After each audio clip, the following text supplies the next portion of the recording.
Welcome to the Financial Planners Southeast Asia podcast, a show dedicated to driving the positive evolution of financial advice, specifically within Southeast Asia.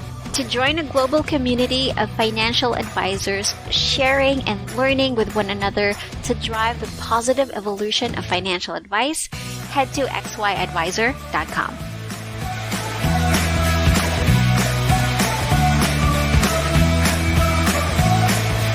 Hey guys, welcome to another episode of the XY Advisor Southeast Asian podcast. Gwen here, and today I am with Mrs. Aquillesa Chan. I call her Lisa. Welcome to the podcast, Ma'am Liz. Thank you for having me here. No problem. So I'm very interested and very excited to talk to you about your financial advice journey, because I know that you've had helped a lot of clients in the span of the years that you've been working in the industry. So I want to start with that. So you have been in the financial advice industry here in the Philippines for more than 6 years now. And you mentioned that you have served more than 200 clients. So that's 200 Filipinos and more. Now, I really want to dive into that in this podcast. But first, I'd like to ask, before you became a financial advisor, what was your career then? I was an admin assistant of a Spanish company, a prestigious company, for 11 years as admin assistant. Right. And how did you come across financial advice? It seems like a very different career path. Since being an employee is financially challenged, so I'm looking for another income to support my 2 children, especially that time my youngest son will be going to school, so I need to have backup finances. That's why I am into this. All right. So what started out as a side hustle, second job, yes, as a second job, became your full-time job and eventually your career. So what made you decide to jump from your career as a regular office desk job to become a financial advisor, which is actually more challenging because where you're self-employed, and here in the Philippines, the financial advisors are paid in a commission basis. So what made you make that leap? Because being an advisor, there is that goal. You hit the 45,000, you will be promoted to financial advisor. Yeah. And aside from that goal, my heart leaps of doing this particular job because I find it important for every household, every employee, every Filipino to have this financial need allocation.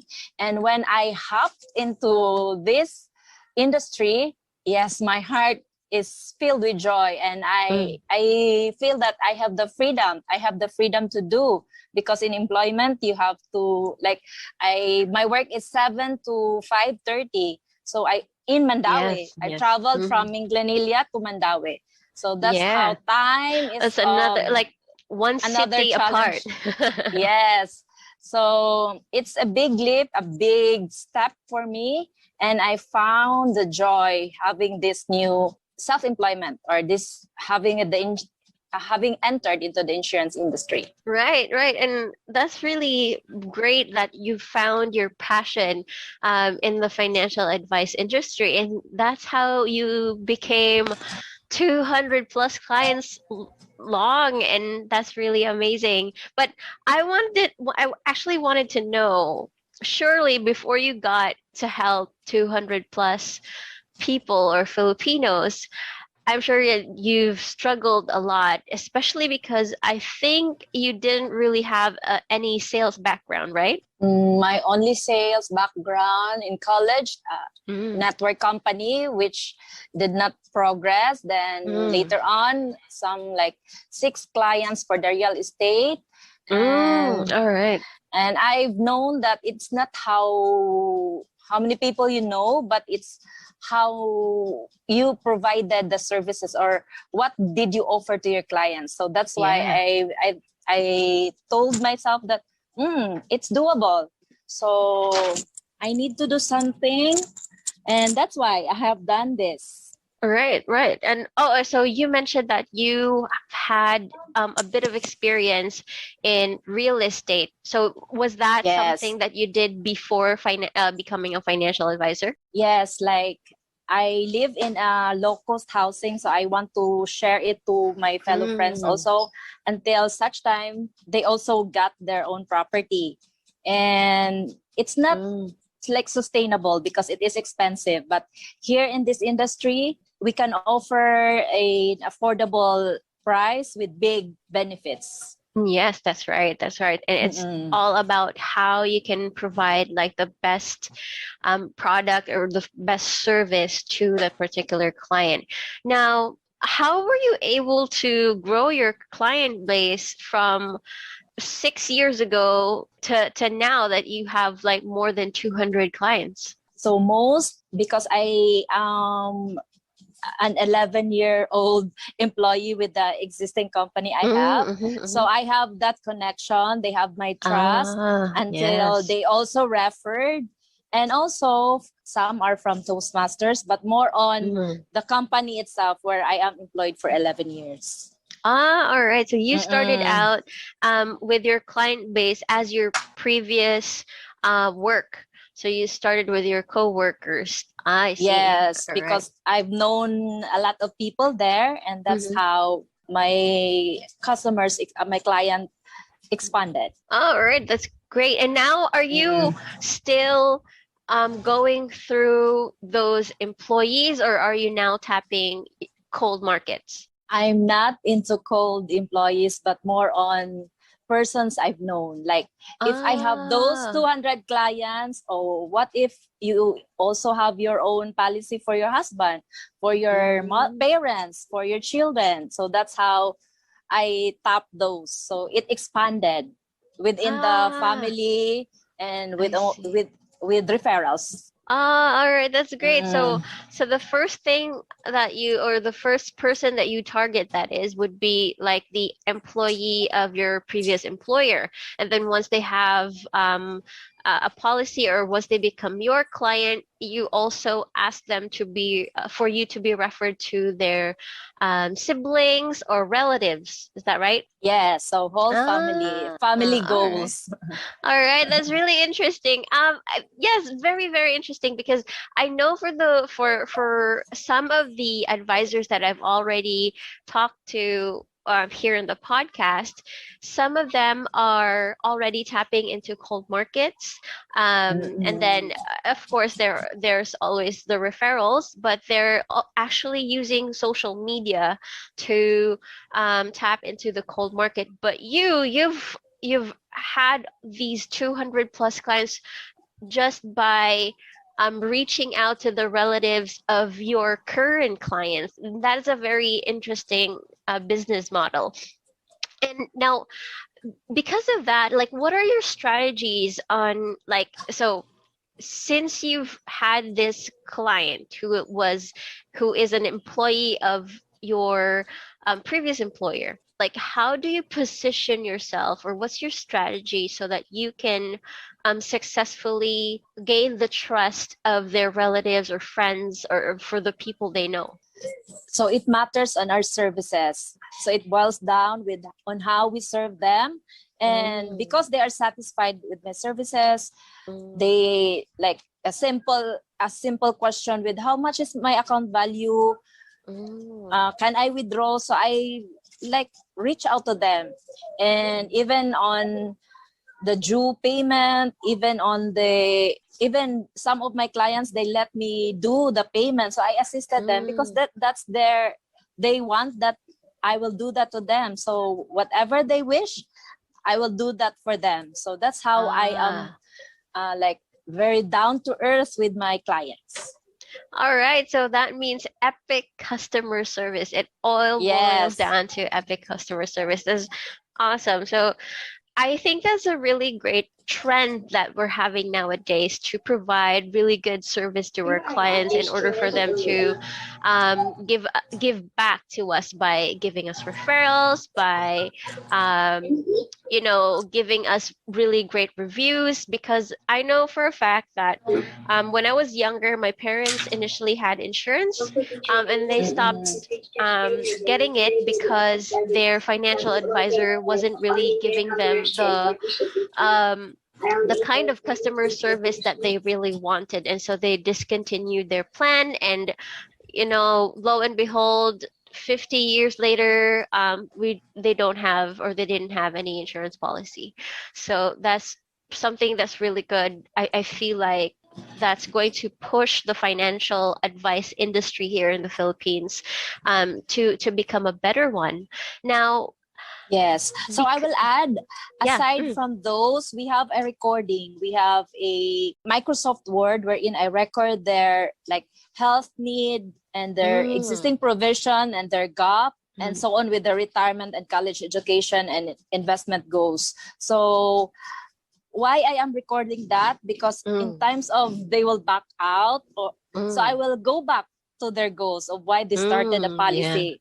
Yeah. So go back to their goals, and that's how we will hold their valued policies. All right. So that's how you keep them accountable for, yes, because I know like when the going gets tough, the first thing that they crush out of their budget is their insurance policy. Right? Yes, because it's not our culture here to really put that as part of the bill.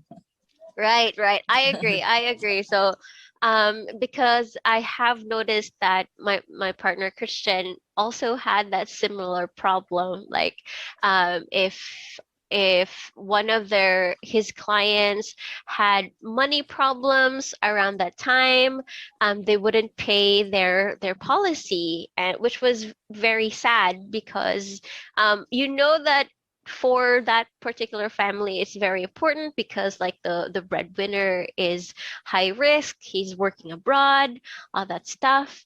And so that I think that's a really great idea as well, is to provide like a document to them and to have them check that out again, so that they can realize why they did it in the first place, and they'll continue.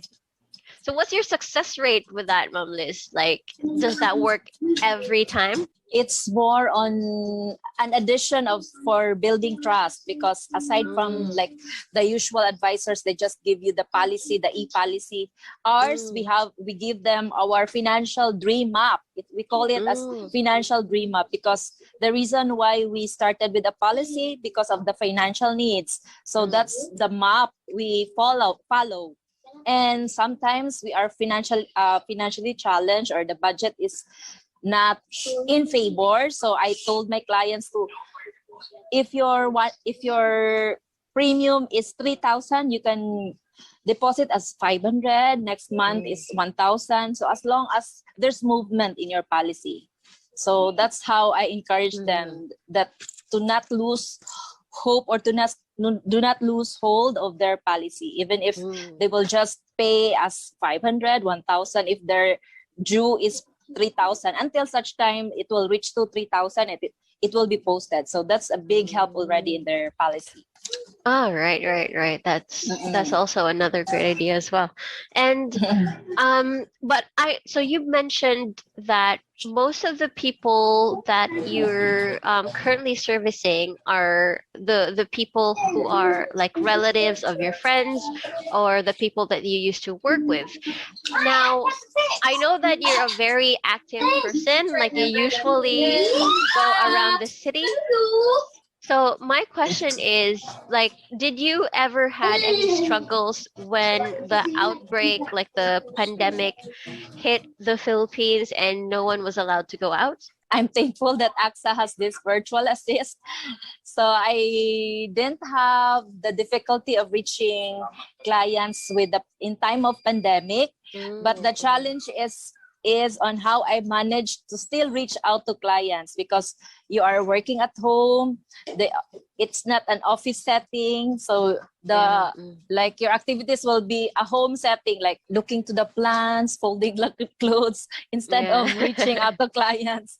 So it's a challenge, and until such time that, hey, I need to do something because I am in the financial insurance industry. I need to not be behind those performing advisors. So from the before pandemic performance and the pandemic scenario, I must still be productive.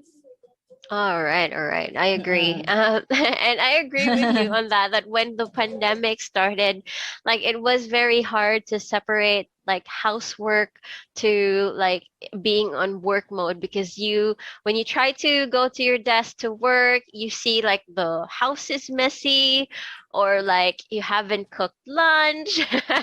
And so you try to do that first, and then a few hours later the day has ended and you still haven't progressed with work. But how did you like finally transition to having like this normal work day setting? Did you sort of plan your day, or flexing on your food? I'm not before, I'm not really planning my day. Like if I want to open my emails or I want to do marketing prospecting, so it's on my mood, based on my mood. But now with there's AXA has an 8:30 let's get digital, so it is a nice move for me early in the morning to reignite the career in me. But before, I cannot do that. I wake up late, and Avengers, I only watched it in the video, not really on watching them at 8:30 a.m. in the morning. So there's a progress in me on like managing time. So it feels still like I'm having an office hour, or I have to log in at 8:30. All right. So I guess the initiative that AXA has provided for their financial advisors really helped in mobilizing you to get back on your feet in terms of doing work. I think you mentioned first that they created this virtual meetup.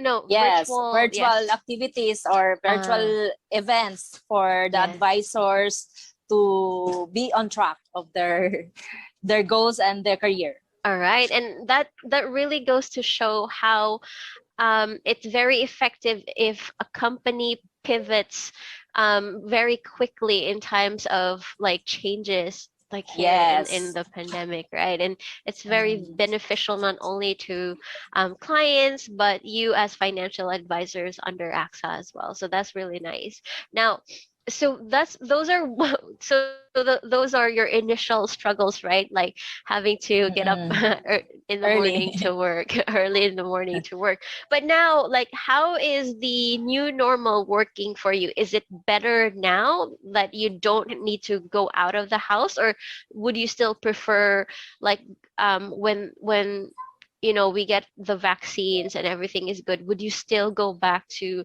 like going door to door to check up on clients? And now I have managed already the work from home. So every week I only go to the office once a week for a feel that I am still an advisor. And the rest are more on the, like lately there's an active referral, and she will just tell me, Liz, this is her name, the birth date, email to this. So that's how it keeps me busy, and it keeps me more active of my career. That's very interesting, Ma'am Liz, that you mentioned that you have an active referral, because I know that a lot of financial advisors who are still new really dream of having that one person or like that one company who gives them a steady amount of referrals to them, so that they don't have to like work as much in looking for new clients. So how are you able to acquire those people who are very interested in giving you referrals? So it's a continuous activity. So you started really with the trust, the relationship, to give them, to support you.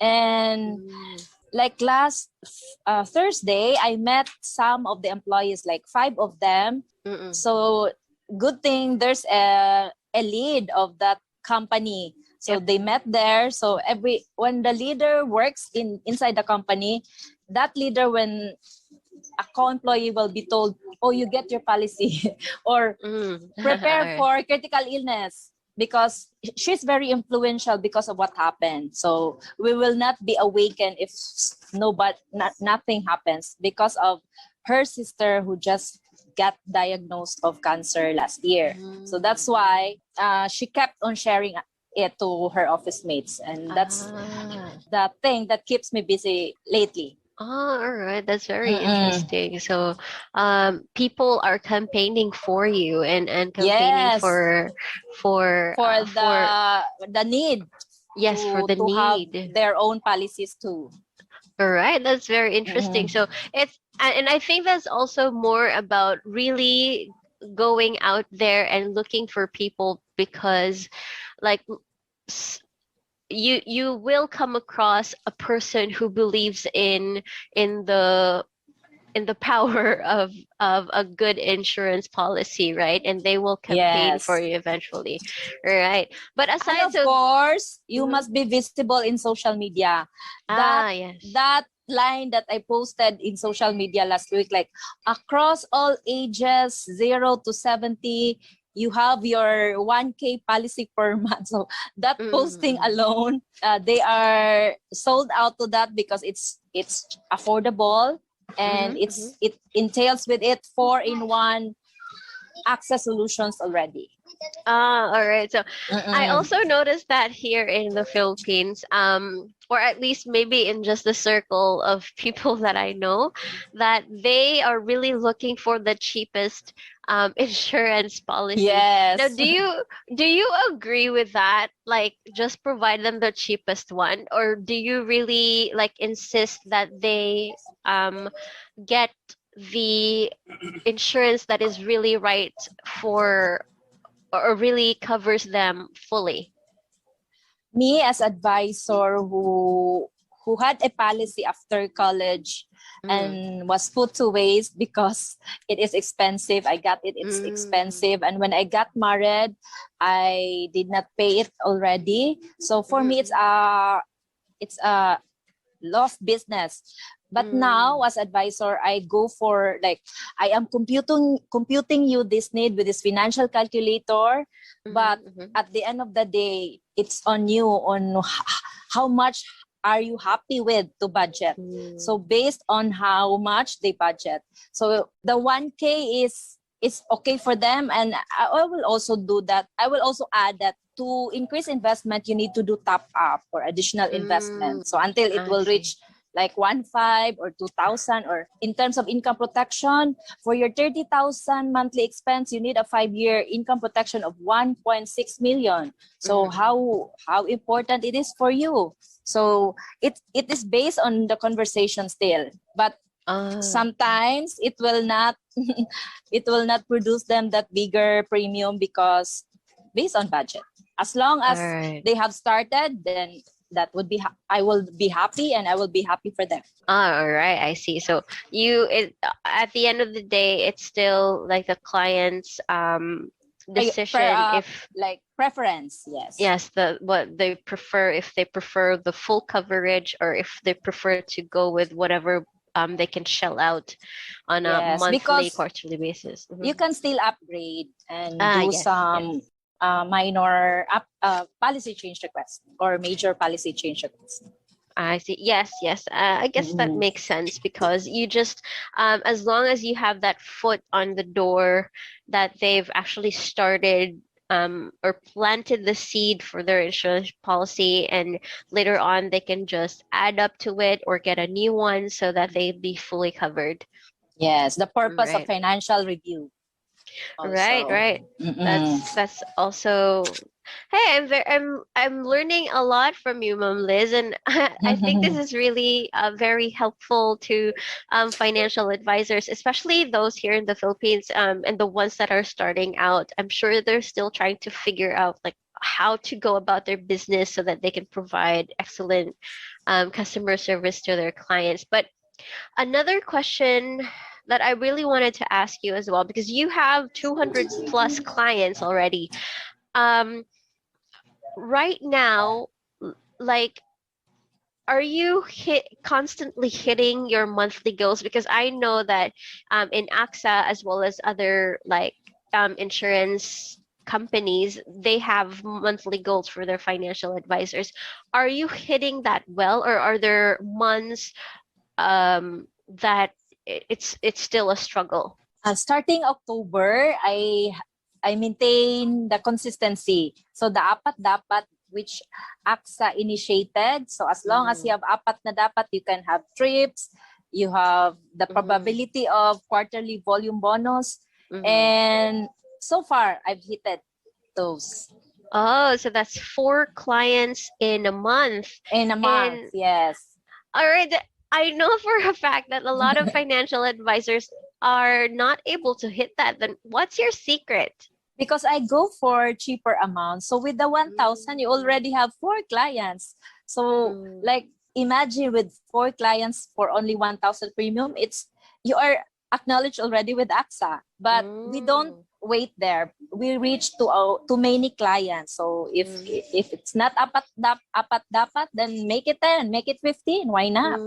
Yes, exactly. So that is the mindset of the financial advisor who has hit 200 plus marks. Excellent. Now, what is your goal for this year, 2021, Ma'am Liz?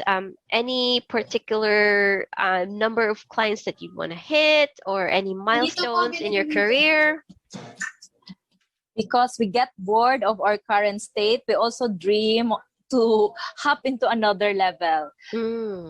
So if you believe in be with the people who are successful, so I'm good thing my advisor is an MDRT, is a performing advisor too.